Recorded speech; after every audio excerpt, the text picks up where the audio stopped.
Doctor Abhishek Kumar एक नाम है, युवा कवियों में बेशुमार। ये एक ऐसे व्यक्तित्व हैं जो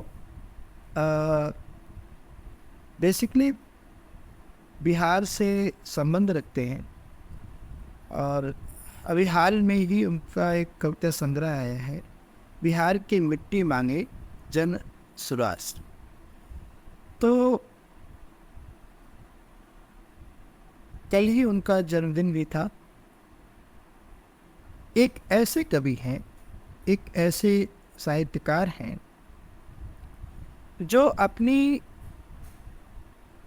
साहित्य से लेकर के अभिव्यक्ति के तमाम माध्यमों तक एकदम बेबाक और स्वतंत्र होकर लिखते और बोलते हैं।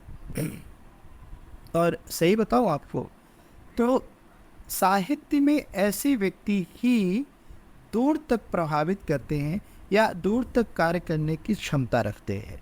इसमें दो तीन संकट भी हैं। पहला संकट ये कि आलोचकों के अधिकता होने की डर होती है। दूसरा संकट ये कि दुश्मनों की संख्या बेमतलब की बढ़ती जाती है। और तीसरा संकट ये कि एक समय के बाद आप पूरे भीड़ में अकेले होते जाते हैं। लेकिन इन सब के बाद जो एक अच्छी बात है वह ये कि आप जन के आवाज़ होते जाते हैं। आपका स्थान सत्ता पक्ष के तीरंदारों के बीच भले ना हो, लेकिन जन की संवेदना में प्रमुख होता है। तो अभिषेक कुमार जी जो पेशे से डॉक्टर हैं, नेत्र विशेषज्ञ हैं, और सही मायने में आपको बताओ तो गंभीर व्यक्तित्व हैं। नागार्जुन पर इनके द्वारा लिखी गई पुस्तक पढ़ने के बाद आप ये कह सकते हैं कि एक बेहद स्वतंत्र किस्म के बौद्धिक व्यक्तित्व भी हैं। कविता इन्होंने अच्छी कविताएं लिखी हैं। आज जब मेरे हाथ में बिहार की मिट्टी मांगे जन सुराज पुस्तक है ऑनलाइन रूप में, तो उसके कुछ मुक्तक मैं आपको पढ़ करके सुनाऊंगा। और सबसे बड़ी बात ये है कि जो इसका ऑनलाइन रूप है वो लगभग 100 मुक्तक इन्होंने लिखे हैं। लगभग 100 मुक्तक की क्या बात करूं, अगर मैं ठीक से देख पा रहा हूं तो पूरे 100 मुक्तक इन्होंने लिखे हैं। उन मुक्तकों में से कुछ मुक्तक का पाठ मैं आपके सामने करूंगा बीच बीच से। सबसे अंतिम मुक्तक जो है इनका, आप उसको देखिए थोड़ा सा किस तरीके से वे अपनी बात कहते हैं। जागो जागो नागार्जुन का हुक चापता कंकाल जागो, जागो जागो अज्ञेय का निर्माता बंदर जागो, जागो जागो अभिषेक का बेचारा जागो, जागो के मुक्तिबोध के ब्रह्मराक्षस से मुक्त हो समाज, जागो जागो जागो की बिहार की मिट्टी मांगे सुराज। ये 100वां मुक्तक है। तो मैंने कहा कि लोग शुरू से अंत की तरफ जाते हैं और मैं अंत से शुरू की तरफ आकर के इनके काव्यात्मक प्रतिभा से आपको जोड़ना चाहता हूँ। इस जगह वो कहते, पहला जो मुक्तक है इसका संग्रह का, उसमें ये कहते हैं, जाग जाग अब तो जाग जाग हे बिहार की जनता, अब जाग जाग हो व्यवस्था बदलाव का आगाज, बिहार की मिट्टी मांगे जन सुराज। इसके दूसरा ही मुक्तक इस तरीके से है कि न धर्म संप्रदाय, न जात पात, न छल छद्म, न घात प्रतिघात, वो भविष्य की सुष्टा का आगाज, बिहार की मिट्टी मांगे जन सुराज। वे नेक्स्ट इसके बाद कहते हैं, नहीं हो महज ओटो की राजनीति, नहीं हो जोड़ तोड़ की खाज नीति, हो सम्यक समाज नीति का आगाज, बिहार की मिट्टी मांगे जन सुराज।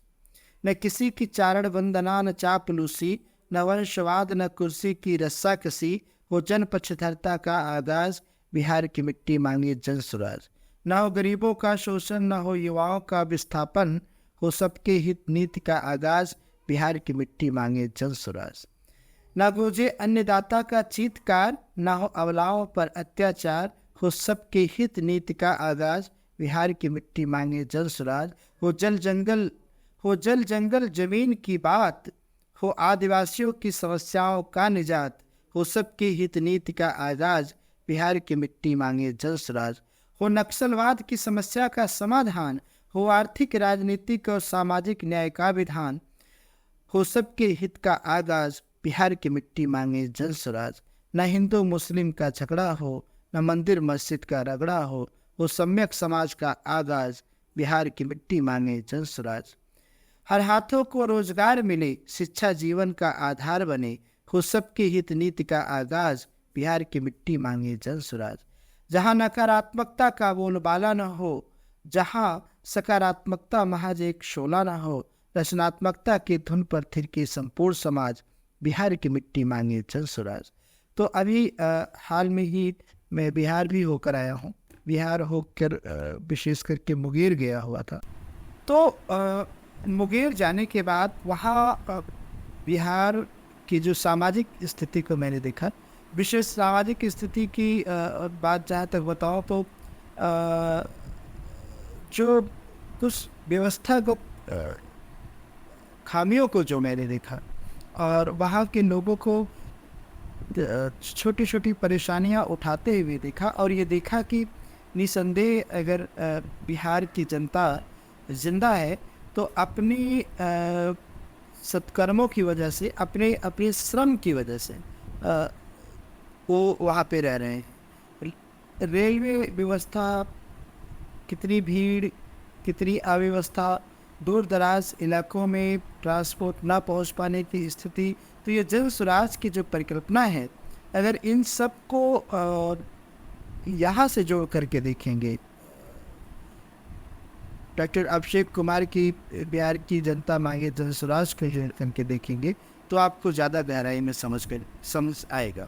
जहाँ पत्रकारिता सत्ता का दलाल न हो, जहाँ प्रेस का हाल बेहाल न हो, लोकतंत्र के चौथे खंबे से निकले जनपक्षी आवाज़, बिहार की मिट्टी मांगे जल स्वराज।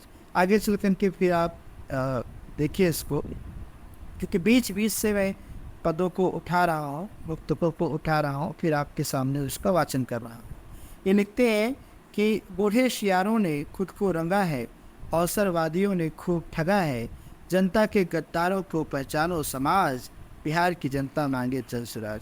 ये एक ऐसा मुक्तक है जो वर्तमान विसंगति को खुल करके आपके सामने प्रस्तुत करता है। बिहार को अवसरवादियों ने बहुत लूटा, शियारों ने रंग करके अपने आप को समाज के बीच रखा, और जनता चुन करके जिनको लाई उनसे भी धोखा खाई, खुद तो पहले धोखा खाई।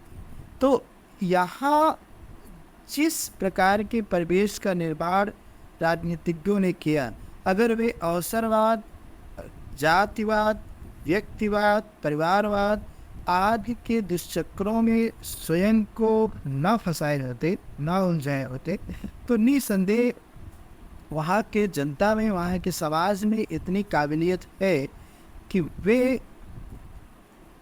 एक अच्छी दुनिया का निर्माण कर सकते थे। इसमें कोई दो राय नहीं है कि बिहार का जो समाज है वह आज भी उन्नतशील बौद्धिक समाजों में से एक है। अधिकांश आंदोलन अगर कहीं से निकले हैं तो उसकी जो धरती रही है वह बिहार ही रही है। आगे कहते हैं एक जगह डॉक्टर अभिषेक कुमार जी, मन ही मन मुस्कुराते राजनीति धंधेबाज करके गोरख धंधा, गरीब मजलूमों के अधिकारों पर खूब कसा है फंदा, इन राजनीतिक धंधेबाजों को पहचानो समाज, बिहार की मिट्टी मांगे जन सुराग। जहाँ नेता जनसेवक बन काम करे, जनभावना का सम्मान करे, जन चेतना का हो आगाज, और बिहार की मिट्टी मांगे जल सराज। खेतों में सदा हरियाली फैली रहे, कृषक मजदूरों को भी खुशहाली मिले, बड़े विकसित ग्रामीण समाज, बिहार की मिट्टी मांगे जल सुराज। और फिर एक गांव की परिकल्पना, गांव की खुशहाली का जो स्वप्न है डॉक्टर अभिषेक कुमार का, वह गजब का है। इसको सुनिए कि गांव का कुटीर और लघु उद्योग मरे नहीं, उपनिवेशकालीन जख्म हो पाए हरे नहीं, कृषि और स्वरोजगार युक्त हो ग्रामीण समाज, बिहार की मिट्टी मांगे जल सुराग। किसानों को फसलों का उचित मूल्य मिले, मजदूरों को मजदूरी समतुल्य मिले, किसान मजदूरों हित नीति का हो आगाज, अब बिहार की मिट्टी मांगे जल सुराज। शिक्षा, स्वास्थ्य, आवास, रोजगार, बिजली, पानी, सड़क, उन्नत जीवन का आधार, उन्नत जीवन हित सम्यक नीति का हो आगाज, बिहार की मिट्टी मांगे जन स्वराज। तो ऐसे व्यक्तित्व हैं डॉक्टर अभिषेक कुमार जी, जो निरंतर जन संवेदना से उठने वाले प्रश्नों को अभिव्यक्ति दे रहे हैं और निडर होकर के, बगैर किसी संकोच के, बगैर किसी डर के, बगैर किसी भय के अपनी बात संप्रेषित कर रहे हैं, सरल, सहज और बगैर किसी कलावाद के चक्कर में बढ़ते हुए यथार्थ को अभिव्यक्त कर रहे हैं। निसंदेह इनकी ये जो प्रयास है डॉक्टर अभिषेक कुमार जी का, यह आम जन के बीच पहुंच रहा है। हम जैसे उनके पाठक हैं जो मुक्त भाव से उनसे जुड़े हुए हैं, उनके सक्रियता की कामना करते रहते हैं कि ऐसे जो आवाज़ें हैं वो कहीं भी हों, वो अपने मूल स्वरूप और मूल व्यवहार में ही हो तो ज़्यादा अच्छी लगेगी। हमें भी ये अभिषेक कुमार जी से ये निरंतर विश्वास है कि वे अपनी धाराओं को बदलेंगे नहीं, वे अपने व्यवहार में कोई परिवर्तन नहीं लाएंगे, विशेषकर साहित्यिक धरातल पर। अक्सर हमने देखा है कि नाम और मुकाम पर पहुंचने से पहले साहित्यकार जन संवेदना और जनभाव को लेकर चलते हैं। जैसे ही वे कुछ विशेष होते हैं, उनका झुकाव सत्ता पक्ष और अवसरवाद की तरफ होता जाता है। डॉक्टर अभिषेक कुमार शुरू से भी ऐसे नहीं थे, अभी भी ऐसे नहीं हैं और मुझे नहीं लगता कि भविष्य में वे इस तरीके के हो पाएंगे। वे एक कुशल नेतृत्वकर्ता के रूप में हैं। नेतृत्वकर्ता की बात जब मैं कह रहा हूँ तो ये कि जो समस्याएं हैं उसको मुखर अंदाज में रखने के अभिलाषी हैं और उसके बाद जो विडंबनाएं हैं उसके सुधार के लिए सुझाव भी इनके कलम से निकलता है। ये महज हंगामा खड़ा नहीं करते, बल्कि परिवर्तन का आगाज़ भी इनके कलम के माध्यम से हमें सुनाई देता रहता है समय समय पर। तो जन्म दिवस की हार्दिक बधाई भैया आपको। आप निरंतर इस तरीके से सक्रिय और निरंतर हम जैसे लोगों को भी प्रेरित करते रहे। आगे भी आपके द्वारा लिखे जा रहे संग्रहों का इंतज़ार रहेगा। हमें पूरी उम्मीद है कि आप भी इसी तरीके से सर्जनारत रहेंगे। तो यही सब बातें थी। फिर हम किसी दिन मिलेंगे, किसी और साहित्यकार पर अपनी बात रखते हैं। धन्यवाद।